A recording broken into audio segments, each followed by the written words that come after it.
there any way we can increase our chances for a long and healthy life? Dr. Joel Wallach explains why most chronic and degenerative diseases are preventable through proper nutrition. You'll learn why people in certain cultures throughout our world typically live well over 120 years, with almost no incidence of cancer, heart disease, diabetes, or other common illnesses that shorten human life. You'll also learn the vital role that minerals play in maintaining our health, and why our modern diets are sorely lacking in these life-sustaining nutrients. Listen now to a live presentation by a man who is making a major impact in the field of alternative medicine, Dr. Joel Wallach.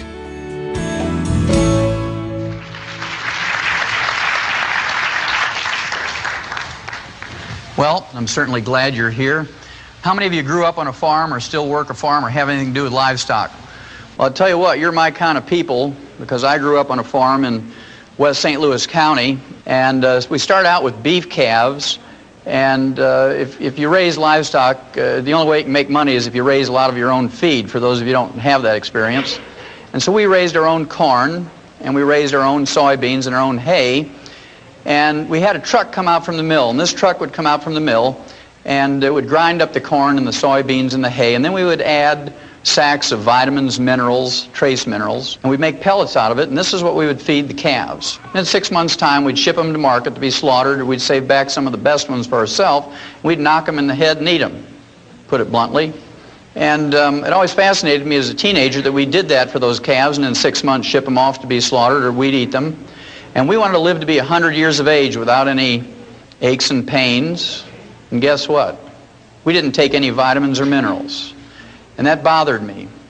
So I asked my dad, I'd say, hey, Pops, how come you do that for those calves, you don't do that for us?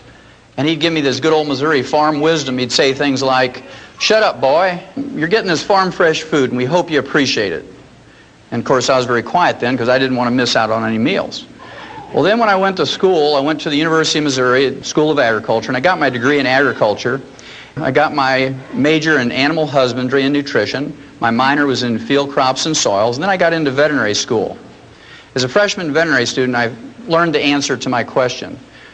And the answer is this: we know how to prevent and cure diseases in animals with nutrition.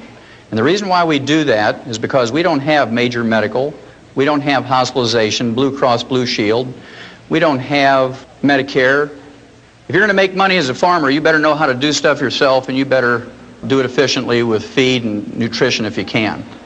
To make a long story short, after I got out of veterinary school, I went to Africa for 2 years, and I was able to fulfill a boyhood dream. I was able to be a Frank Buck for 2 years and work with Marlin Perkins. Many of you will remember him from the Mutual of Omaha's Wild Kingdom, and he's a great gentleman. And after 2 years of working with elephants and rhino, people used to ask me, are you a small animal vet or a large animal vet? Well, I would tell them I'm an extra large animal vet because I worked with elephants and rhinos. Well, after 2 years, he sent me a telegram and said, would you come back to the St. Louis Zoo and work with us? We need a wildlife veterinarian at the zoo for a special project. We were given a $7.5 million grant from the National Institutes of Health, and what we need is a veterinarian who will do autopsies of animals that die of natural causes in the zoo. Well, I was just overjoyed to do that, and so I came back, and of course I not only did autopsies for animals that died in the St. Louis Zoo, but the Brookfield Zoo in Chicago, the Bronx Zoo in New York, the National Zoo, the LA Zoo, and so forth. And my job, again, was to do autopsies of animals that died of natural causes in the zoo and look for a species of animals that was ultra-sensitive to pollution.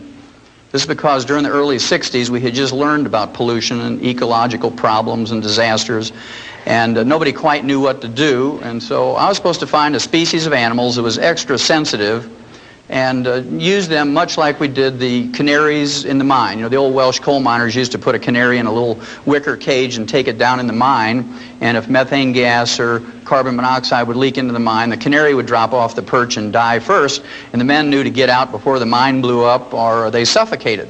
Again, to make a long story short, over a period of some 12 years, I did 17,500 autopsies on over 454 species of animals and 3,000 human beings who lived in close proximity to zoos. And the thing that I found out was this: every animal and human being who dies of natural causes dies of a nutritional deficiency. And that fascinated me. It went back, took me back to those calves. I said, gee, that's fascinating. We could document this at autopsy, both chemically and biochemically and things that you saw with the eye at the autopsy table. Well, that fascinated me. And I wrote scientific articles. I wrote 8 multi-authored textbooks, and 1 textbook of my own costs $140 for medical students, and I'm sure the only thing they do is use them for door stops. And it couldn't get anybody excited. I was on 2020. I was on 1,700 newspapers.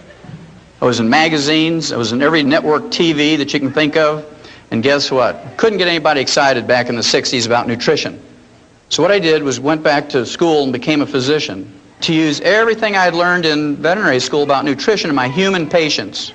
And to no surprise to me, it worked. I spent 12 years up in Portland, Oregon in general practice. And it was very fascinating. What I'm going to share with you tonight is what I learned over those 10, 12 years using nutrition with my human patients. And if you take home only 10%, it will save you an enormous amount of unnecessary misery. It will save you a gob of money, and those of you in Missouri know what that means. A gob means a lot. Okay, it'll add many healthful years to your life. Well, you can't do this. You can't get these healthful years, and you can't have longevity. You can't live to your genetic potential just falling off a stump. You have to do some things. And the first thing I have to do is convince you that it is worth doing these things. I'm going to start out by convincing you that the genetic potential for human beings is 120 years, our genetic potential for longevity. In May 11th, the oldest living American at this time and documented through the Guinness World Book of Records was Margaret Skeet. She was from Radford, Virginia. She died at age 115, and she died of a nutritional deficiency. You can tell that from her obituary. She died of the complications of a fall. What did she die from? Osteoporosis. Very good. She died of a calcium deficiency. She had no heart disease, no cancer, no diabetes, no other infirmities, but she died 3 weeks after a fall because she didn't have enough calcium. Her daughter said that she had a craving for sweets until she died, and that's a disease called pica. We'll talk about that in a little bit, but usually when you have a craving for chocolate, if you're a chocoholic or a sugaraholic, that means that you have a deficiency. Then in a third world country, in Niger, in Africa, a chief by the name of Bauer, at age 126, was eulogized by one of his wives, and she was bragging about him at his death at age 126. He was still in possession of all his own teeth. Okay, so you assume that other faculties are working too. Then here's a gentleman from Syria at age 133. He died in July of 1993. He fathered 9 children after the age of 80. And this meant if you add up 9 months for each child and a year for breastfeeding for each one and a year between each one of the children, he was still fathering children after age of 100. So there's still hope for you fellas. Then those of you who like science, in November of 1993, those 6 biospirians came out of that dome in Arizona. They were in there for 2 years, 3 couples, and they were supposed to eat the perfect food and recycle the atmosphere and grow their own food and whatnot and have no pollution in their water or air or food. And when they came out, they were examined by medical gerontologists from UCLA, University of California at Los Angeles.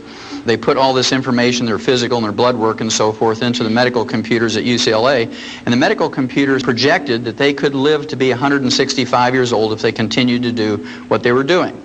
So all of that just says to you that there's a possibility you can live to be 120. And when I grew up on the farm, we could grow 200 bushels of corn per acre. And with all the labor and all the fertilizer and everything else you did, you could make a profit if you grew 200 bushels per acre. But if you only got 100 bushels per acre and put out that same effort and the same fertilizer cost, you'd lose money.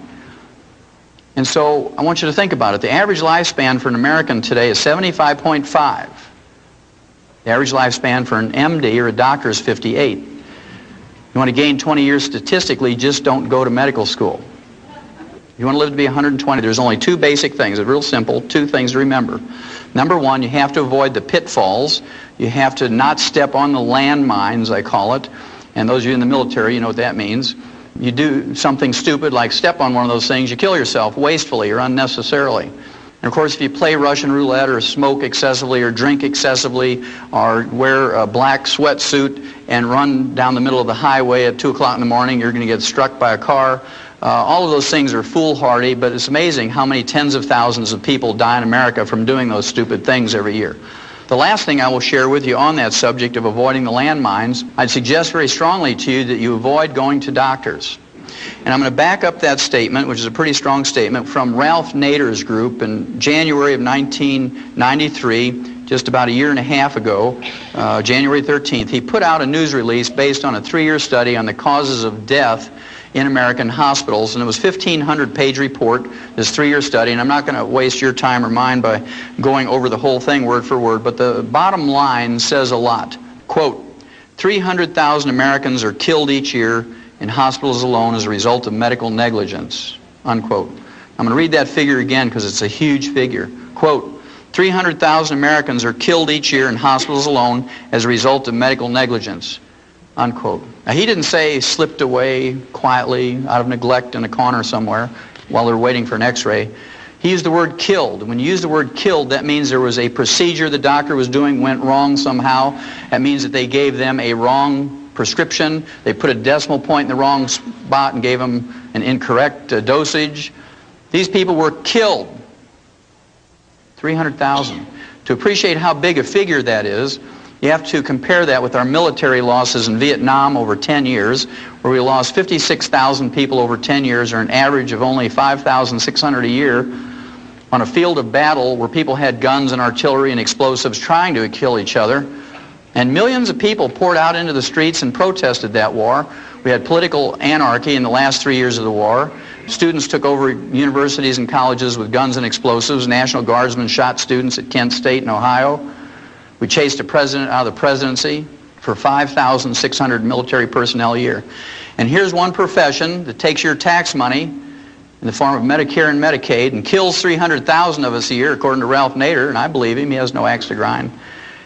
And you can go out in the street any day of the week in any city, and there isn't even a crazy street preacher out there with a sign that says, "Protect us from doctors." I want you to think about that, folks. That's number one.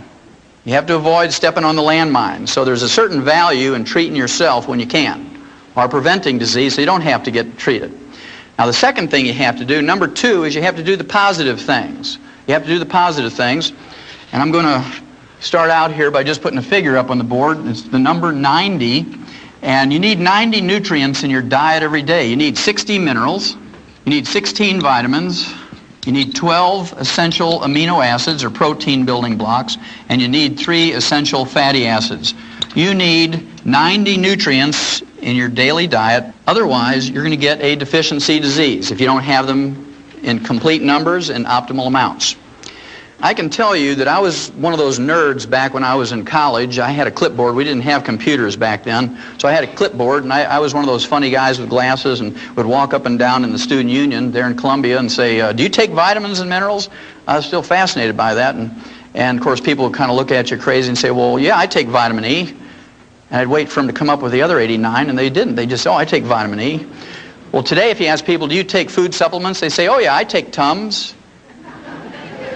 Because that's what, they hear all the time. Well, again, you need 90 nutrients if you're going to make it. But the newspapers know, and the magazines and TV and radio knows that we're interested in health and longevity and supplements. So they all talk to us, not because the medical profession has asked them to do that in their stead. The medical profession doesn't say, "Hey, we're so busy saving people with surgery and chemotherapy and radiation and pharmaceuticals, would you please educate the people on nutrition?" They do it because it sells newspapers. Well, my favorite article of all time appeared in Time magazine, April 6th, 1992. And if you haven't read it, I'd urge you to get it out of a school library or public library and photocopy it. Stick one copy on the door in the bathroom and one on the refrigerator. It's a cover article, and it says, "The real power of vitamins. New research shows they may help fight cancer, heart disease, and the ravages of aging." Again, there are 6 positive pages in here. There's only 1 negative sentence, and it was issued by a medical doctor who was asked by the writer of the article, "What do you think? What do you think about vitamins and minerals for people as food supplements?" And here's what the doctor said, quote, "Popping vitamins doesn't do you any good," sniffs Dr. Victor Herbert, a professor of medicine at New York City's Mount Sinai Medical School. "We get all the vitamins we need in our diets, and taking supplements just gives you expensive urine," unquote. Well, to give you a Missouri translation of that, that means you're just peeing away your dollars if you take vitamins and minerals. You might as well wad up your dollars and throw them in the toilet and flush them away because you're not getting any redeeming value from it. Those quacks are just taking your money for those vitamins and minerals. That's what he was trying to say. It got published. So it must be true, right? After having done those 17,500 autopsies in 454 species of animals from around the world and in 3,000 humans, and liking to be healthy myself and having children and grandchildren in the not too distant future, great-grandchildren, I'd rather pee out 50 cents or $1 a day worth of excess vitamins and minerals. It's pretty cheap insurance. If you don't invest in yourself to the tune of $1 a day for vitamins and minerals, guess what? You're going to invest in the lifestyle of an MD somewhere. Because when you pay the medical doctor your fee for going to see him, not one penny of that goes to study how to diagnose or treat or prevent a catastrophic disease in a little child, like who was in here earlier, or how to prevent or diagnose or treat better breast cancer or prostate cancer in adults. Guess what that money goes for? It pays the doctor's mortgage, makes his Mercedes payment. It pays the tuition for his kids to go to medical school at Harvard. You know where Harvard is? Up in Boston. Pays the tuition for his kids to go to law school at Yale. Between 1776 and the Second World War, the U.S. government spent $80 million on healthcare and healthcare research and studies. Right now, we're at $1.2 trillion a year for healthcare. And it's free. We all know it's free, right? It's not free, but we're supposed to believe it's free, and everybody wants more of it and more free stuff. Well, I'll tell you what, if we used a human-type medical system for the agricultural industry and the livestock, your hamburger would cost $275 a pound. On the other hand, if you use the agricultural health system that we use in animals for humans, your monthly insurance premiums for a family of 5 would be $10 a month. You take your choice. Well, I believe, since we've made them wealthy through insurance programs and government subsidies, I believe they owe us something. I believe they owe us at least as much as the industries do, according to, for instance, recall notices. This was started, of course, I don't know, 25 years ago when Ralph Nader learned that the Ford Motor Company had made a Pinto car with a rear-end gas tank that would blow up when you got hit from behind at 20 miles an hour, fry everybody in the car. And when people complained to Ford Motor Company, they said, well, you're just dumb for getting in a car accident. We're not going to pay you for that. Well, Ralph Nader says, no, it's a faulty design. So he went to a federal court, and the judge agreed with him, and through a court order, forced Ford Motor Company to send everybody a recall notice with a registered letter, bring that car in, and they'll fix it for nothing. But they kill 300,000 a year, and nobody protests as long as we get ours free. And that scares me, that attitude. At any rate, I've got a bunch of these recall notices you should have gotten over the last couple of years. We'll go through them quickly. Number one is ulcers. How many of you ever heard that ulcers is caused by stress? Okay, everybody's heard that. If you don't raise your hand, you got Alzheimer's or you're fibbing, right? Well, we knew 50 years ago in the veterinary industry that ulcers, at least in pigs, was caused by a bacteria called Helicobacter pylori. And, of course, we couldn't get one of these high-priced stomach surgeons from Mayo Clinic. In fact, we always used to yell, hold the Mayo, when they'd say stuff like that. Otherwise, your pork chops would be $275 a pound to pay for that kind of surgery. And we learned that with a trace mineral called bismuth and the tetracycline antibiotic that we could prevent and cure those stomach ulcers in pigs without surgery. And so that's what we did. It cost $5 to cure a pig of stomach ulcers with bismuth, the trace mineral, and tetracycline. Well, the National Institutes of Health now, not the National Enquirer, but the National Institutes of Health came out in February 1994 and said, ulcers are caused by a bacteria called Helicobacter pylori, not stress. And they can be cured. They actually use the cure word in this news release. Medical researchers never do that. They always say, shows promising results or may be beneficial. They use the cure word, National Institutes of Health, and they say can be cured with a combination of the trace mineral bismuth and tetracycline. Well, for those of you who don't know what bismuth comes in, you can get it from any grocery store or drugstore. It's pink, about $2.95 for an 8-ounce bottle, and it's called Pepto-Bismol. So a teaspoon a day full of Pepto-Bismol and some aureomycin calf scour pellets, you can take care of ulcers. Now you have your choice, whether you're going to treat your own for $5 or go get whittled on. That's your choice. Then what's the number 2 cause of death in Americans? Terrible disease called cancer, right? Now when doctors get information on cancer, you'd think they'd photocopy that, and when they send you that bill, they should send you some photocopies of this stuff. Well, in September of 1993, the National Cancer Institute, not the National Enquirer, but the National Cancer Institute, and the Harvard Medical School up in Boston did a study on cancer patients, and they came out and they said an anti-cancer diet was found. Well, at any rate, they picked China to do this study because in one province, Henan province in China, they have the highest rate of cancer in the whole world. They took 29,000 people for 5 years in this study, and what they did was give them different vitamins and minerals at double the recommended daily allowance for Americans. Now that's a trivial amount. For instance, they used vitamin C for one group, and of course the RDA, or recommended daily allowance for vitamin C, is 60 milligrams. Double that's going to be 120 milligrams. You can't go into a health food store and find a vitamin C tablet or capsule for less than 500 milligrams for an adult. And of course, Linus Pauling, the gentleman with 2 Nobel Prizes, says if you want to prevent and treat cancer with vitamin C, you got to use 10,000 milligrams a day.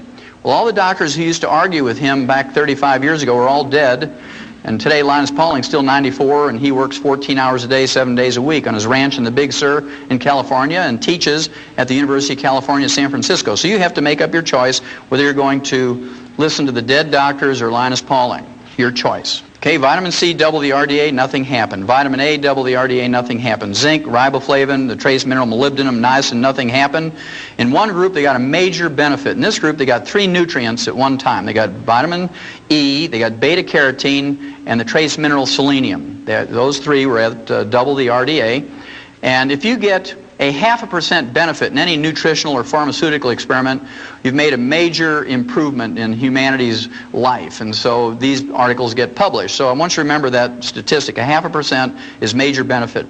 Well, in this group that received the vitamin E, beta-carotene, and selenium for 5 years, deaths from all causes were reduced by 9%. Almost 10 out of every 100 or 1 out of every 10 who were going to die in that 5 years from any cause survived. Then cancers, all cancers, 13% survived who would have died without those 3 nutrients. So 13 out of 100 lived who would have died. And then the type of cancer that was most prevalent in Henan province, stomach and esophageal cancer, 21% lived who would have died. 21 out of 100 lived. Now to me those are significant numbers, and your physician, for the number 2 cause of death in America, should have sent every one of you a photocopy of that. At least giving you information. Even if he didn't want to give you the advice, give you the information, let you make up your own mind. Well, here's one I think is funny on one hand, and on the other side it tells you the attitude of physicians. This has to do with arthritis. It was in September 24th, 1993 that it was released. Again, it was from the Harvard Medical School and the Boston VA Hospital. How many of you in here have ever been to a VA hospital? Anybody in this room? Okay, good. Well, you know, the people who've been to a VA hospital, you have 2 opportunities to give your life for your country. Once on the field of battle, and the other's in the VA hospital, right? Well, at any rate, the title of the release was Chicken Protein Halts the Swelling and Pain of Arthritis in a Patient Trial. And what they did, they took people who failed to respond in any way to medical treatment for arthritis. These people got gold shots, methotrexate, they got aspirin, prednisone, cortisone, everything else you can think of, physical therapy, and the only thing left for them was joint replacement surgery. Okay, now before Harvard Medical School, the VA hospital was going to give it to them, they said, look, we're looking for some people who are willing to suffer for 90 more days, just 3 months, because we want to try something, a short-term experiment, and they got 29 volunteers. And what they did for those 29 volunteers who failed to respond in any way to medical treatment for arthritis was they gave them a heaping teaspoonful of ground-up dried chicken cartilage in their orange juice every morning. Just a heaping teaspoon of ground-up chicken cartilage. And in 10 days, according to Harvard Medical School, all the pain and inflammation was gone. These are people who didn't respond in any way to medical treatment. In 30 days, they could open up a new pickle jar that had never been opened. And in 90 days, 3 months, they had maximum return of function. Here's the funny part. The funny part comes by a statement of the guy who was the director of that study from Harvard Medical School, and here's what he said, quote, listen to the words, they're very important, quote, after 3 months it was clear that the drug was beneficial, unquote. Because it worked, chicken cartilage had become a drug. You can see he's thinking about patent numbers, and his eyes are rolling around with $300 a capsule, 20 patients, and you can just see him calculating, right? That means if you go to Kentucky Fried Chicken and you buy a bucket of chicken, throw away the skin and the meat and eat the ends off the bones, you're practicing medicine without a license. And if you go to a Kentucky Fried Chicken in the middle of the night, in the dark of the night, and you go to their dumpster and you root through there and you collect 2 5-gallon feed buckets full of chicken bones, and you take them home with a hammer and you pound off the ends of those bones and dry your own cartilage in the microwave, you know, you're manufacturing a pharmaceutical, and the FDA is going to put you in jail. Next time I come by here in 3 months, you're going to run up on this stage and hug me and kiss me if you got arthritis. How many of you have ever heard of Alzheimer's disease? Everybody's heard about it today. 50 years ago, when I was a little kid, there was no such thing as Alzheimer's disease. It's a new disease, one of those things that just sort of happened. Now it's a major disease. 1 out of every 2 people who reach age 70 get Alzheimer's disease. Pretty scary. We learned 50 years ago in the animal industry how to prevent and cure in the early stages Alzheimer's disease in livestock. Can you imagine how much a farmer would lose if the pigs were all laying there scratching their heads saying, "Why am I here? Where is the feed box?" Because if they're not gaining a couple of pounds a day, you're losing money, right? So we learned in the agricultural industry how to prevent and in the early stages cure Alzheimer's disease. And we do it with high doses of vitamin E and low intakes of vegetable oil. You say, Wallach, that's crazy. High doses of vitamin E. Well, you should have got a recall notice from your doctor in July of 1992 because the University of California, I mean, we're talking about a sophisticated research medical school here. University of California, San Diego came out and said vitamin E eases memory loss in Alzheimer's victims. Now, they're only 50 years behind on that from veterinary medicine, so you might be safer going to a veterinarian. Then how many of you in this room ever had a kidney stone? Anybody in here ever get that, kidney stone? Okay, I see a few in here. What's the first thing a doctor told you to give up nutritionally when you got your kidney stone? Give up calcium. No dairy. No dairy. None of those vitamin mineral things with calcium in them because they have the stupid, naive, ignorant belief. That's pretty intense. They have the stupid, ignorant, naive belief that the calcium in your kidney stone comes from the calcium you eat, when in fact it comes from your own bones. When you have a raging calcium deficiency, a raging osteoporosis, then you get kidney stones. We learned years ago in writing in the agricultural industry, if you wanted to prevent kidney stones in livestock, you better give them more calcium. You better give them more magnesium and more boron. Now, the reason is, of course, bulls and rams, male cattle and sheep, have special anatomy. When they get a kidney stone, they die. They call it water belly. They die. When you and I get a kidney stone, we just wish we were dead. But no farmer's dumb enough to pay for the feed for an animal and have it die before he can either eat it or send it to market. So we learned how to prevent those things. Well, you should have got a recall notice from your doctor, especially you people who've had kidney stones. Your urologist should have sent a notice to you. This was March of 1993. It says, calcium limits kidney stone risk, and this is from the Harvard Medical School up in Boston, by the way. In a study that turns conventional medical wisdom on its head, researchers have found that people whose diets are rich in calcium run a reduced risk of developing kidney stones. In a study of more than 45,000 people who were ranked into 5 categories, the group that had the most calcium had no kidney stones. Now, about 5 years ago, when I started out on this crusade and started lecturing to people all across America, and I'm in one time zone and the next and all over, I knew I was going to get crazy out there doing this. Last year I was on the road 300 days out of the year, 300 out of 365 days. And so I decided I needed to have a hobby that I could take with me. Every time I get a little wacko, I could go in my room and do this hobby and I'd be okay. You know, it'd be kind of like having a little piece of home with me wherever I went. And I wanted to have a hobby that would help other people. I didn't want to collect baseball cards because I like football. And I didn't want to do just crossword puzzles because good mental exercise, but wouldn't help anybody else. And I couldn't take my compost pile. I like to garden, and the hotels don't like that, you know. So I decided I was going to collect obituaries of doctors and lawyers.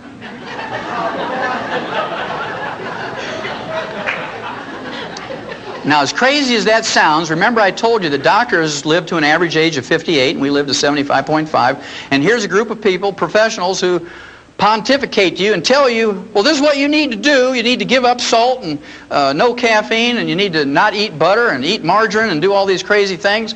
And they die at age 58 on the average. And anyway, I got a few of them here, some of my favorites. This is Dr. Stuart Cartwright, age 38. He dropped dead in his home. He was a family practitioner of a ruptured aneurysm. That's a ballooning of an artery. That's a weakened artery because of the fragmenting or the brittle condition of the elastic fibers and arteries. Just like when you hit a chuck hole with your car tire and you break the cords in there and you get a balloon. He dropped dead like he was poleaxed, okay, right in his home from a ruptured aneurysm. Now, we learned in 57, Aneurysms are caused by a copper deficiency. We had a pilot project, turkeys, and we made complete food pellets where you put all the 90 nutrients in there. And in the first 13 weeks, fully half of those turkeys died. Farmers were out there every morning picking them up by the bushel basket. They took them to the state diagnostic labs and they were autopsied, and they found out that they all had died from a ruptured aortic aneurysm. So they doubled the amount of copper in there, and the next year they didn't lose a single turkey from a ruptured aortic aneurysm. And they ran that experiment in mice and rats and rabbits and dogs and cats and calves and sheep and pigs and whatnot, and guess what? They found out that there's a whole series of diseases that are caused by a copper deficiency. Gray hair is the first sign. When you start getting gray hair, regardless of your age, you got a copper deficiency. You get skin wrinkles because the elastic fibers in your skin are going. Those little crow's feet around your eyes and facial and body skin wrinkles. You look like you're a little prune drying up. Okay? Then, of course, there's the varicose veins. That's caused by an elastic fiber breakdown. Then, of course, parts of your body begin to sag. Under your arms, your breasts, your bellies, your legs, all this stuff starts sagging. And you can go to a cosmetic surgeon or plastic surgeon if you want, but it's a lot cheaper and a lot more effective and a lot safer if you just take some copper. Dr. Cartwright may have had a medical degree, but he didn't have expensive urine, so he died of something that even a turkey wouldn't die from. Then here's one. This fellow, he was a doctor's doctor, Dr. Martin Carter. He almost made it. He died at age 57. He got his medical degree from Harvard Medical School and his PhD in medicine from Yale. He was autopsied by the best because he was a doctor's doctor. He said, quote, "The cause of death was a ruptured aortic aneurysm," said Dr. Jules Hirsch of the Rockefeller University Hospital, unquote. What did he die from? Copper deficiency. See, he didn't have expensive urine either. Then here's an attorney. She was so famous, she was from Detroit, age 44, Ellen Joyce Alter. She was in the New York Times obituary. She made the big time. And, of course, she probably had steel buns because she belonged to one of those private health clubs. All these gals want steel buns, you know, doing their little exercises. But she didn't have expensive urine because she died of a ruptured cerebral aneurysm. When they don't do an autopsy, the symptoms could be called a stroke or subdural hemorrhage, but very frequently they're caused by a ruptured aneurysm, which is a copper deficiency. She didn't have expensive urine. How many of you here have ever heard of a guy by the name of Stuart Berger? Stuart Berger, he wrote 5 best-selling books on health and diets and nutrition. He got his medical degree from Tufts Medical School, which is a very fine medical school in Boston, not too far away from Harvard Medical School. And the books he wrote included The Southampton Diet for Weight Loss. He wrote Forever Young, 20 Years Younger in 20 Weeks, and How to Be Your Own Nutritionist. And he died at age 40. How'd you like to follow his dietary practices? He died at age 40 of cardiomyopathy, which is a selenium deficiency. The same cause as white muscle disease or stiff lamb disease. And any farmer can go to a feed store and get selenium pellets or selenium injections, things like Selatoc and Bozy and so forth. And Dr. Stuart Berger, a guy who wrote 5 best-selling books on nutrition, died of a nutritional deficiency. He didn't have expensive urine. You can totally prevent cardiomyopathy for 10 cents a day. And if we don't do it, we're malignant dumb, I like to call it. You're malignant dumb if you don't take in 10 cents a day worth of selenium. It's a waste of your life. That's one of those landmines you can avoid. The medical treatment of choice for cardiomyopathy is a heart transplant. Costs $750,000. I want you to think about that. They get the heart free from a donor. They get the blood free for the surgery from the relatives. They use $2.50 worth of suture material, and they charge you $750,000 for that procedure. Now, 6 months ago in LA, when they had the earthquake, they were putting people in jail for 60 and 90 days for price gouging, for selling these terrified people a gallon of water for $4. They put them in jail for price gouging for selling them a gallon of water for $4. Now, to me, that's entrepreneurialism. You know, that's being in business for yourself. If you had a way to distill water and make water, and you had a car and you could get in there and sell those people a gallon of water for $4, hey, more power to you. Because if you go to a 7-Eleven and buy a quart of Evian water, it's $1.29. So 4 of those quarts is $5. Kind of interesting, isn't it? They said it was price gouging because those people were terrified. Well, talk about a person who needs a new heart. They're terrified. $750,000, we should put those doctors in jail. But we bow to them because, oh, that's high-tech medicine. Out of 270 million people in America, you save about 50 a year. Is that cost-effective? I don't think so. Dr. Stuart Berger didn't have expensive urine. Now, here's the last one, and many of you may know this woman. Her name was Dr. Gail Clark. She was age 47. She was the chief cardiologist of the West St. Louis County group of hospitals. She was the chief cardiologist for the St. Mary's Health Center in Richmond Heights in St. Louis County. She was age 47. Guess what she died from? Heart attack, a cardiomyopathy heart attack. You can just see her walking down the hall. She's got the stethoscope around her neck. You know, this is their little status symbol. Got my stethoscope around my neck. Back when I was in school, they folded it up very bravely and put it in their pocket. Boom! She falls down. She has a heart attack right in the hall. And, of course, the nurses scoop her up and put her on a gurney, and they call the technicians and another doctor, code 3, code blue, whatever it is, and they whip her into the room. And you can hear them, let's say you're a cardiac patient, you're laying there, you're all hooked up to the monitors and the IVs, and you hear them say, okay, tear her clothes off. Okay, stand back. Didn't work, turn it up, stand back. And then you hear that terrible sound when you know that the treatment didn't work. The flat line when you know the heart is gone. And everybody walks out of the room dejected, and you say, nurse, what happened next door? And she says, well, your cardiologist, you know, the chief cardiologist of this hospital, age 47, Dr. Gail Clark, just died of a cardiomyopathy heart attack. We can see all the patients, they're holding their gowns. And they're running out of that hospital, leaving their watches and their shoes and their checkbooks and everything and their plastic credit cards because they don't want to get what Dr. Gail Clark got. To me, the Reader's Digest is a magazine that never says anything negative or bad about anybody or any group. It's the sweetest little magazine that ever was. The September 1993 issue features an article that says, can you trust your doctor? It lists 12 ways that doctors scam your money. Now, I'll let you read 11 of them yourself. I'll give you the worst one. In addition to their income from office fees and surgical fees and lab fees and hospitalization, doctors get a kickback from the labs and the x-ray labs and clinics and hospitals. They get a kickback of $421 every time they send you in for a CAT scan or an MRI. And doctors tell you, oh, we do that because we're practicing defensive medicine, because if I miss something, 1 in 10 billion, you're going to sue me. So I do this just to protect myself. Well, if it was just to protect themselves and you knew them and they knew you, 90% of the people say, oh, just skip it, doc. If you don't really think it's necessary, let's save the money. But they got something more than defensive medicine to worry about. They get $421 in a kickback for every time they send you in for an MRI or a CAT scan. Well, when I practiced for 12 years up in Portland, somebody come to me with a terrible headache, never had one, I'd just walk up to them and tap them on the sinuses, and if they'd collapse to their knees, I know they had a sinus headache. Oh, doc, why'd you do that? Well, I just wanted, that's a cheap lab test, you know. Then if they had, thank you, if they had blood dripping out of their nose, I'd take a $35 x-ray to see if they had a cancer in there. $35 and a free lab test, as opposed to $421. If I wanted to make that $421, I'd have been a good thief. What I'd have done, I'd have built a chute right into that CAT scan machine, because I knew how to build chutes living on a farm. And I'd have gone out in the street and I'd have got every homeless person, I'd line them up in them chutes, and I'd put soup and a Big Mac at the end of that tube, you know. And I'd say, I'm going to buy you a $1.50 dinner. I'm a good guy. I'm going to buy you a $1.50 dinner. You just got to go through this chute, go through that tube, and you get your sandwich and your soup. Man, they'd be flowing through there, maybe 100 a day. And I could start adding some things up. It'd be a lot of fun. At any rate, the average doctor gets $228,660 a year in CAT scan kickbacks. $250,000 a year. In any other industry, if you do that, politicians, lawyers, businessmen, stockbrokers, they get put in jail. But doctors, it's okay, because insurance pays for it. We don't mind if they steal. It's blind. It's free. Remember I told you I was going to tell you about pica. Pica is a funny disease, P-I-C-A. I'm not talking about the type style that you see in typewriters and computers.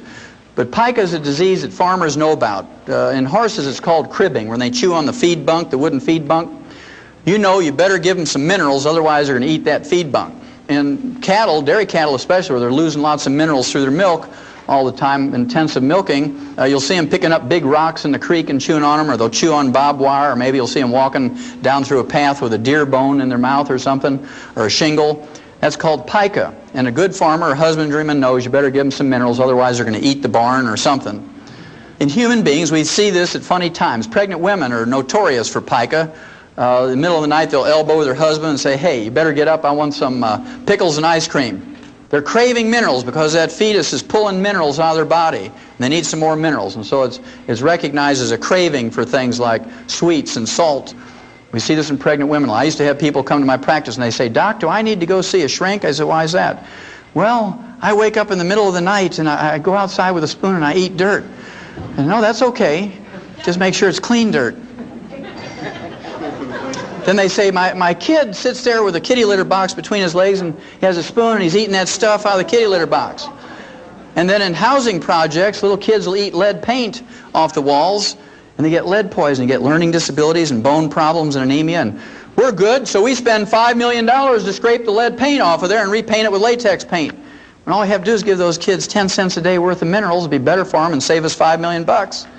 It's your tax money, and if we allow them to throw them away, those dollars, is kind of interesting.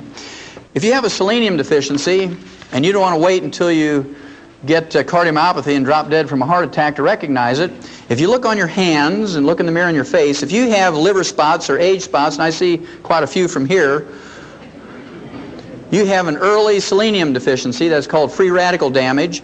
And fortunately for you, if you recognize that and you start taking in some selenium, in 4 to 6 months those will go away.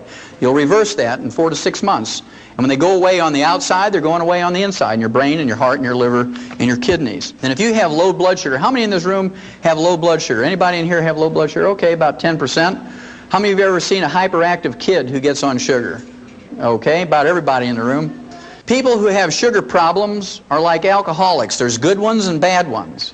You know, the good alcoholics are one, when they get 2 drinks, they just go off in a corner and go to sleep, right?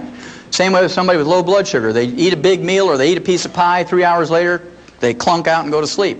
Then there's bad alcoholics. They're the one that gets 2 drinks in them and they get violent and raged and they want to fight everybody. Punch holes in the wall, and, you know, big brave fellows, and they kick their wife and kick the dog and take the chainsaw and cut their neighbor's tree down and all these wild things and drive reckless down the roads and kill people.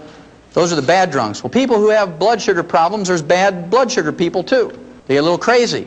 Okay, I don't know how many of you remember the Twinkie defense, right? Remember when somebody murdered 2 people and he claimed he ate a Twinkie 3 hours before he murdered them, so they let him off because he got temporarily insane every time he ate sugar. Now, don't any of you try that. Well, chromium and vanadium deficiency will result in these sugar problems, low blood sugar, and if you let it go on for any length of time, you develop diabetes, chromium and vanadium. Then a tin deficiency, the early symptoms of a tin deficiency are male pattern baldness. I see a lot of tin deficiency in this room. Yes. And if you let it go on for any length of time, you get deafness. Then there's a boron deficiency, and you gals should know about boron because it helps you keep the calcium you take in your bones so you don't get osteoporosis. Boron. Also, it helps you make estrogen. It helps you fellas make testosterone. If you don't take in enough boron, you ladies are going to suffer miserably going through menopause. Okay, you're going to have all those terrible symptoms. You fellas don't get enough boron, can't make testosterone, you won't know whether to lead or follow on the dance floor. You're going to be confused. She's saying he's got a boron deficiency. The first symptoms of a zinc deficiency is you lose your sense of smell and your taste. You say, oh, you know, food just doesn't taste good anymore, and you don't have a cold or anything like that. And you say, your wife says, well, aren't you excited about dinner? I spent the whole day in the kitchen cooking dinner. He says, well, I didn't smell anything when I walked in. You know, he's got a zinc deficiency. Well, in laboratory animals, there's some 7 rare earths. These rare earths are trace minerals you need in lesser amounts than you need trace minerals. And they actually double the lifespan of laboratory animals. They've not been proven in humans yet, but I'm not going to wait 500 years for doctors to approve it. They're still arguing over vitamin C and calcium, right? So I'm just going to do it. Didn't kill any laboratory animals, it just doubles their life, and it's not a drug. These rare earths are called lanthanum, praseodymium, neodymium, samarium, europium, ytterbium, and thulium. There must be a reason why they're named after Old Testament cities. Well, remember I told you we needed 90 nutrients. We need 60 minerals, we need 16 vitamins, 12 essential amino acids, and 3 essential fatty acids. And of course, we're lucky in that plants as a group can make most vitamins, amino acids, and fatty acids. Plants can do that because they just take carbon out of the air and make carbon chains to make vitamins, amino acids, and fatty acids. But you have to eat 15 to 25 different plants a day in the right combinations to make this happen. Theoretically it's possible, but most Americans don't do it. The average American thinks if they eat some potato buds out of a Betty Crocker box, they're eating a vegetable. Okay, so you got to be careful what you're considering a vegetable. Then, of course, people want to do right by their doctor, and they eat low-fat turkey breasts, and they put a half a jar of mayonnaise on there, and they put it between 2 slices of Wonder styrofoam bread. Remember that stuff you can insulate your house with and put in your shoes when you get a hole in the shoe? I remember when I was a kid, it was a lot of fun because we have Wonder Bread. We didn't have TVs back then on the farm. We didn't even have dryers that went round and round, so the only thing you could do in the wintertime was sit in the kitchen and wonder at a loaf of Wonder Bread. And it had the blue and red and green yellow balloons on there. And if you read the labels as many times as I do, you know it said things like, helps build bodies at 12 ways. And about 15 years later, the FDA made them change it to help build your body 8 ways. Now if you go to the store and look at Wonder Bread wrappers, it just says Wonder Bread. So it kind of gives you a clue. So even though this is theoretically possible, it's not likely to happen that you're going to get your vitamins, amino acids, and fatty acids in proper proportions from your diet. And so if your life is as valuable to you as mine is to me, and my children's and my grandchildren's is to me, I would make sure that I take in all my vitamins and amino acids and fatty acids, because I guarantee you won't make it to 120 if you don't.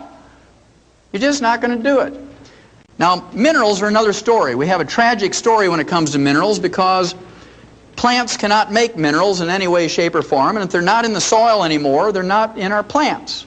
Our farm soils and our range soils are depleted of minerals, and the crops, the grains, the fruits and the vegetables and the nuts that are grown on these depleted farm and range soils are minerally deficient, and the people who eat them get mineral deficiency diseases, and the only way to prevent and cure them is with mineral supplements. Do you think it's gotten any better? No. It has not gotten any better, it's only gotten worse.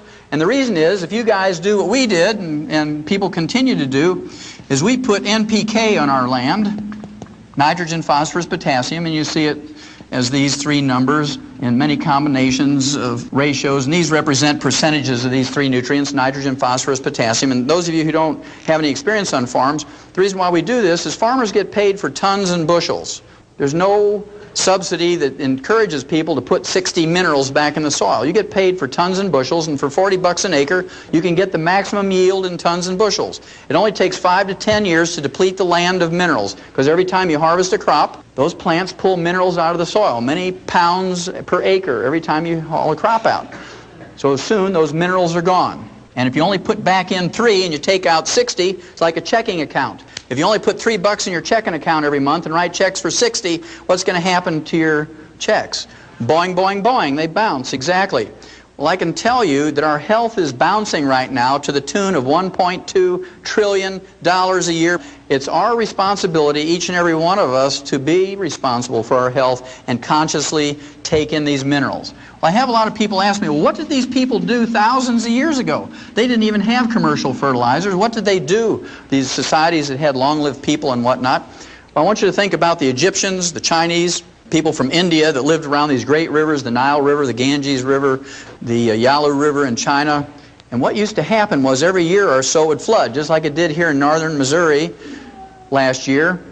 And every time it flooded, guess what would happen? It would bring silt or rock dust from mountains from 500 or 1,000 miles away. And those people would pray to every god they had, the water god, the sky god, the wind god, the rock god, to flood. We pray, don't flood. They used to pray to flood because they had their floods during the winter time, and it would put silt and minerals back in the soil, and their grain was very valuable. King Philip, who was the father of Alexander the Great, married the 12-year-old child queen of Egypt, Cleopatra. She didn't look like Elizabeth Taylor, all made up in beautiful costumes. She was a little flat-chested teeny bopper, not very sexy. But Philip married her because she controlled the best wheat in the world. And if he wanted his Macedonian army to conquer the world through his son Alexander the Great, he needed the best wheat in the world, so you could march 20 hours a day, fight for 6 hours, and win. If they used the wheat from the depleted soils in Greece, they couldn't go 20 minutes without saying, "Mommy, pick me up." Can you imagine these big Greek soldiers? "Oh, my legs hurt, pick me up."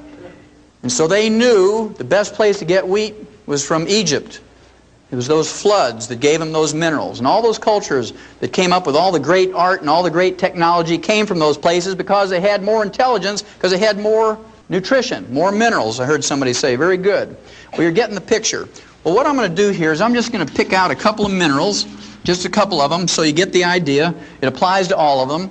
Let's just pick out a common one, like calcium. Everybody knows about calcium. Calcium deficiency will result in something like 147 different diseases. They're just different names. They're named after people like Bell's palsy. You know, everybody knows about that. One side of your face sags. It's not a true stroke. It just affects your facial muscles. It's caused by calcium deficiency. We'll talk about it in a little bit. But everybody knows about this one, osteoporosis.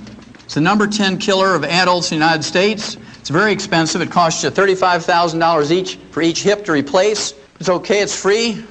Insurance will pay for it. It costs you $70,000 for both hips. As expensive as it is, and the number 10 killer, remember, Mrs. Skeets from Radford, Virginia, aged 115 years of age, she died of complications of a fall. We don't have osteoporosis in animals, and it's because of farmers we don't have osteoporosis in animals. It goes like this. You have a pasture with 100 cows in it, and this year you didn't have any calves, you can't repay your operating loan, you're in trouble. Right? Because you paid for the feed and the vet bill and mowed the pasture and fertilized and maintained the fence and fed the cows and all this, that, and the other. You don't have any calves, you can't pay back the operating loan and make any money. So you call the vet out and you say, do I get rid of these cows? What happened here? And he examines the cows. He says, nothing wrong with them. He says, let me look at the bull. And he says, aha, here's your problem. That bull has osteoporosis of both hips, can't breed the cows, didn't have any calves. He says, I'll tell you what though. He says, you give me $70,000. He says, I'll put 2 new hips in that bull, and next year you'll have some calves. Well, the first thing that farmer says is, stand back, Doc. Boom! He blows that bull away with a deer rifle, and while the kids are grinding the bull up with a grinder and cutting roast and steaks off that bull, the farmer is chewing on a straw and saying, now, Doc, pushes Stetson up a little bit, and he says, you know I wasn't going to pay you $70,000 for that old bull. He says, I can get a new bull every year for 70 years for that. He says, but every once in a while I get a bull that throws good calves. I'd like to keep them. Is there any way I can prevent that osteoporosis thing from happening to a good bull? He says, well, yeah. He says, if you'll give a bull calf 10 cents worth of calcium every day after he's weaned, he'll never get osteoporosis. The farmer says, no, wait a minute, Doc. You mean if I give that bull 10 cents a day worth of calcium from the time he's weaned, I can prevent a $70,000 disaster? He says, oh, yeah, it's that simple. He says, you mean all I have to do is give up a half a cup of coffee a day to do that? He says, yeah, that's it. He says, I choose that one. He says, I'll give up the half a cup of coffee. And that's what we have to think like. Then there's receding gums. Dentists and periodontists will tell you that if you want to prevent and cure receding gums, you better floss and brush after every meal. If you believe that works, I have some oceanfront property in Montana to sell you. If you all know your geography, you know that doesn't work. Now, as a veterinarian, I've seen hundreds of thousands of animals of all kinds, mice, rats, rabbits, dogs, cats, sheep, pigs, horses, lions, and tigers, and bears, and they don't get receding gums. And they don't floss. Now, they do get funky breath, but they don't get receding gums. Well, if you want to smell something, you just let a camel breathe on you, boy. Well, the reason we don't have receding gums in livestock is because we've dealt with the osteoporosis problem. Receding gums is not a deficiency of flossing. It's in fact osteoporosis of the jaw bones and of the facial bones. So if you have gingivitis or receding gums, you have advanced osteoporosis. Those bones around your teeth are melting away little bit by little bit every day. And if you take your teeth out at night and put them in a glass next to your bed and that fizzy stuff, you have major advanced osteoporosis because all your bone has melted away. Then there's arthritis. We talked about that a little bit earlier. Remember the chicken cartilage? 85% of all arthritis is caused by osteoporosis of the joint ends of the bones. You're talking about degenerative arthritis, osteoarthritis, sciatica, lumbago, rheumatism, all those sorts of things. They're caused by osteoporosis of the joint ends of the bones. I want you to think about something for a minute. If you don't take a pain reliever or an anti-inflammatory for that arthritis, let's say you get arthritis of the hips, you're going to kind of favor that a little bit, aren't you? You're going to get a cane or a walker or crutches. You're going to favor it, and so you don't put any weight on it. I want you to think about that for just a second, because then I want you to think about driving your tractor in a field or you're driving a Mercedes down the highway. Either one, doesn't matter, whichever you love more. Let's say you didn't put the nut on that oil pan real tight and all the oil drained out. And that light on the dashboard comes on and says, I'm getting hot, you better give me some oil. And that light irritates you. So you stop, you open up the hood, you get your clippers out, you know, your fence clippers, and you clip the wire to that light, and you close the hood, and you just keep driving. Would you do that to your tractor or your Mercedes? No, you wouldn't. But we take those pain relievers for arthritis, and we go out there and square dance and do the Texas two-step and do our 5-mile walks and our aerobics. That pill works real good, Doc, because it killed my pain. And you're just wearing that thing off faster and faster. Then your doctor's really going to get rich because you need joint replacement surgery. Then there's hypertension. This is one of my favorites, so I'll put a star over here. Hypertension is high blood pressure. What's the first nutritional thing that a doctor will tell you to give up nutritionally when you get high blood pressure? Give up salt. Everybody knows that one. That's been ingrained in our head. Well, they must think we're dumber than cows, because what's the first thing you put out for your livestock, and it's about that big? A salt block. No farmer is going to be economically viable if you don't put a salt block out for your livestock. They're going to die. Your veterinary bills are going to go crazy. But we're supposed to believe that we don't need salt, and you can get everything you need out of your lettuce and your whole wheat bread and stuff like that. Well, don't believe that one either. If you believe that, I got some more oceanfront property in Montana for you. They took $30 million of your tax money, and 2 years ago, after a 20-year study, they came out and said that they took 5,000 people with high blood pressure, they took them off their medication and put them on a reduced salt diet, a restricted salt diet, and they all died. No big surprise, but somebody got a PhD degree and everybody was happy, right? But when they looked at this results, they said that, oh, only 99.7% of the people didn't get any results from that before they died. 0.3% did get some result, dropped their blood pressure 1 point before they died by restricting their salt.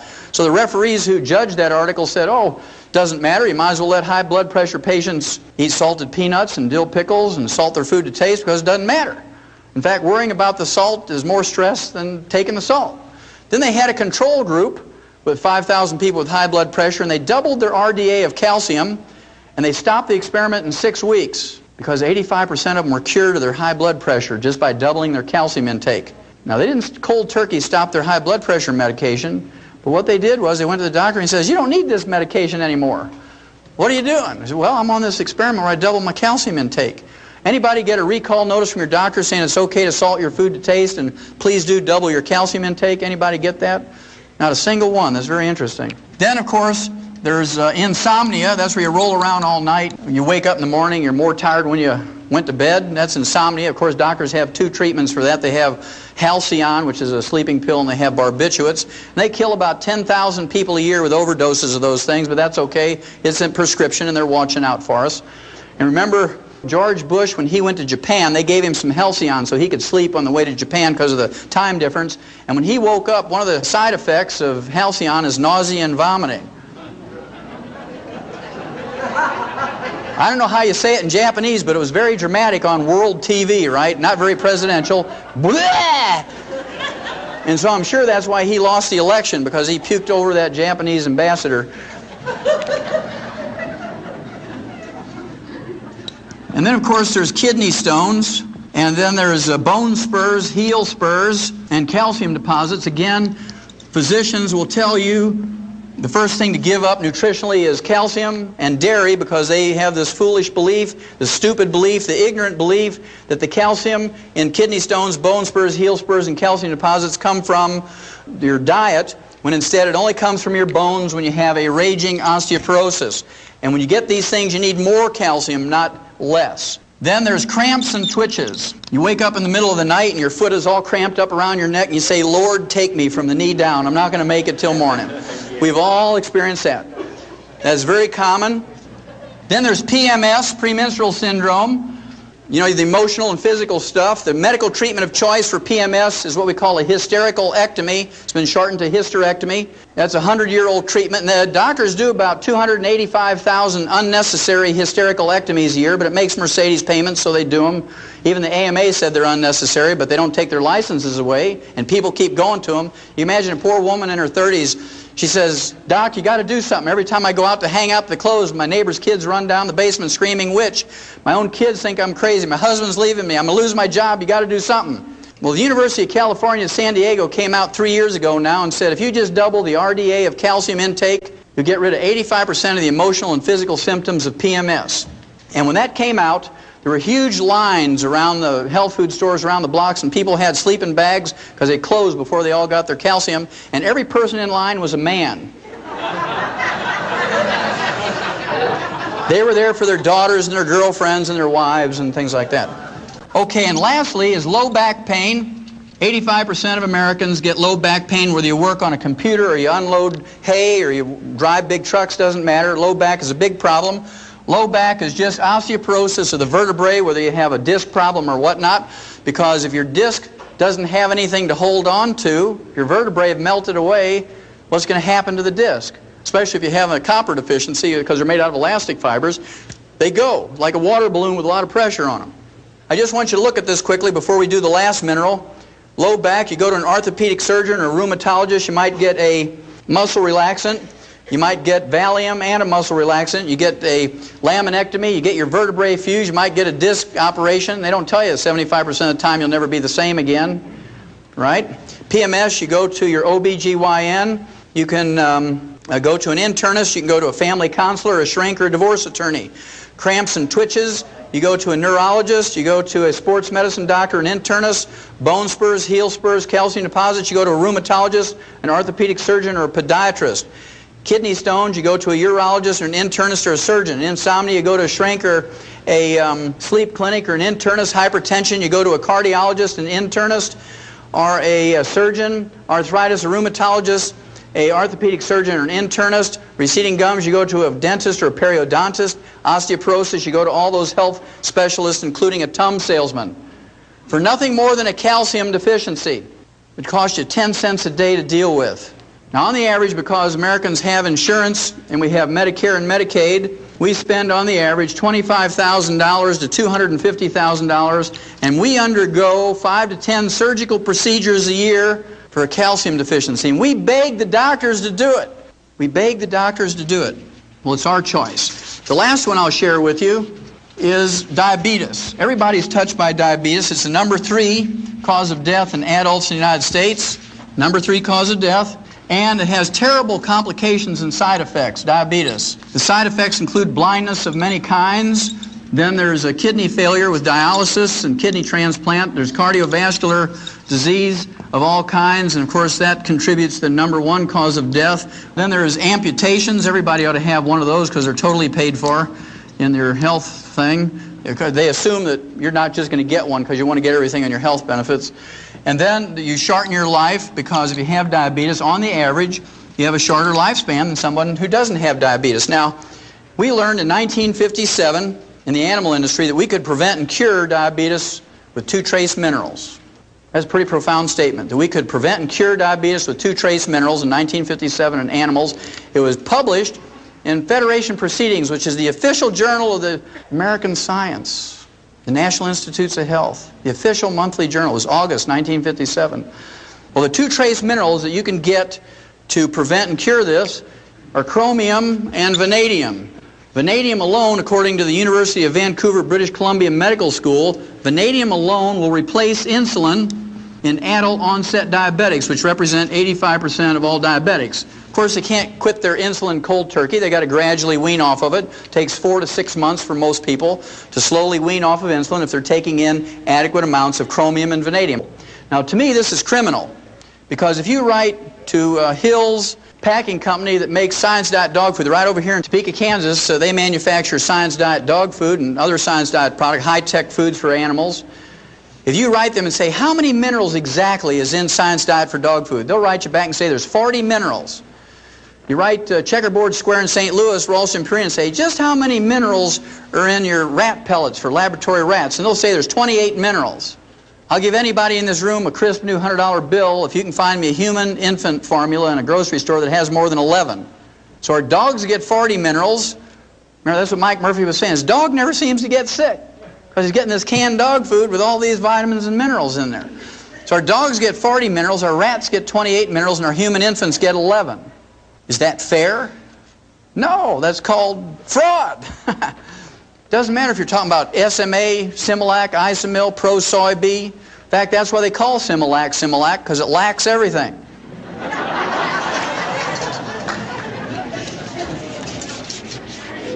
Okay, if I've convinced you that you have to consciously take in all the minerals yourself, that you can't depend on your food, and certainly you can't depend on anything that's boxed or packaged or bottled, There's three types of minerals that you have to be concerned about. One is metallic minerals, and metallic minerals are essentially ground up rocks. Metallic minerals are things like oyster shell, eggshell, dolomite, limestone, calcium carbonate, clays of various kinds, Mount Marulanite clay, seabed minerals, tums. They're only 8 to 12% absorbable. When you reach age 35 to 40, it drops down to 3 to 5%. And I have to tell you a story here. I ran into a guy at a meeting like this up at Grand Rapids, Michigan, and this fellow owns a porta potty business. You know, that's that green or blue colored outhouse. Man, if we'd only had one of those back when I was a kid. We had these ones with splinters, you know, in the wood. He said, I see something that describes that in my porta potty business. I said, what's that? He says, well, when we take those things back to the shop to clean them out with a pressure hose, he says, we put a quarter-inch grid underneath them because kids throw rocks and sticks and toys in there, and if we don't put a grid there, it blocks up the sewer system. It costs us thousands of dollars to fix it. Every time we clean one of those out, we find hundreds of vitamin tablets. I said, well, how do you know they're vitamin tablets? He said, well, it's really easy. He says, right on the coating it says Theragram M, 1 a day Centrum. He says, come here. And he takes me out in the back of the shop, and there's this literal mountain of all these vitamin pills he got out of his porta potties. If you read the labels on those multiples, they say your iron comes in the form of iron oxide. What is iron oxide? Rust. You might as well just go out to an old railroad track and take your butter knife and scrape some of that rust off and lick it, and you're going to get your iron supplement. Well, that's what they're giving you. I'll show you how bad it is if you take something like calcium lactate, which is a common metallic mineral. Let's say it's a calcium tablet, calcium lactate, 1,000 milligrams. If you take 2 of those, you're not getting 2,000 milligrams of calcium. In fact, I have people all the time say, well, I took lots of calcium, Doc. I hear you on the radio talking about calcium and arthritis, and I took 2,000 milligrams of calcium a day. It didn't help my arthritis. In fact, it got worse.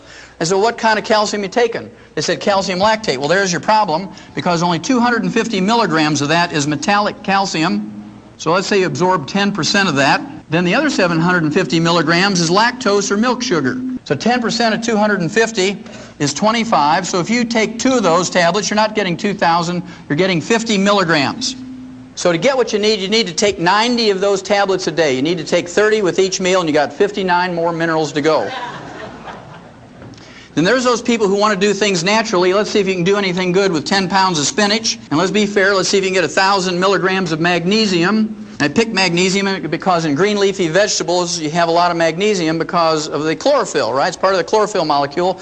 And any pound of anything, you got 454 grams. In 10 pounds of spinach, you got 4,540 grams, of which most of that, 97%, is water. And let's say you have 1 gram of chlorophyll in that 10 pounds of spinach. There's 50 milligrams of magnesium.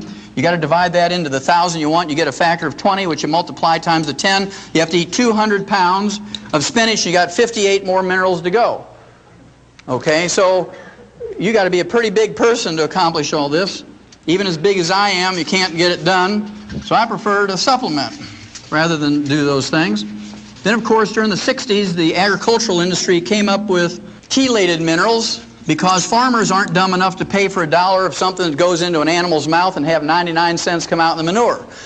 I have to really thank farmers for being that clever. And chelated minerals are just metallic minerals with an amino acid or protein or enzyme wrapped around the metal atom. It increased the absorbability to 40%. Then the health food industry jumped on that right away because it was a major improvement in absorbability of minerals. The most efficient way to absorb minerals is liquid. They're very small particle size, are 7,000 times smaller than a red blood cell, and they're negatively charged, so you actually have an electrical or magnetic gradient that concentrates these minerals. Plants have a very interesting part to play in colloidal minerals.